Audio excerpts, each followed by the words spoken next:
Teams working fast here in this contest. Slapped through the right side, and Christopher Plain on the first hit against Honeymoor.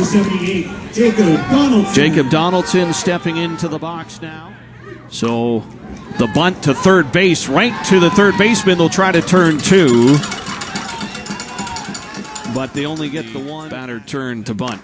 And that's crushed deep left field. That's high. That's deep. That's gone.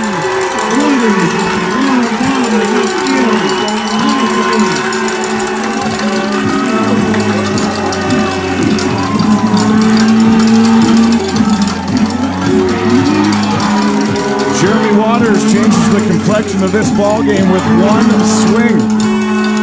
The man who had been batting leadoff most of the week turns on this pitch and sends it deep to left field.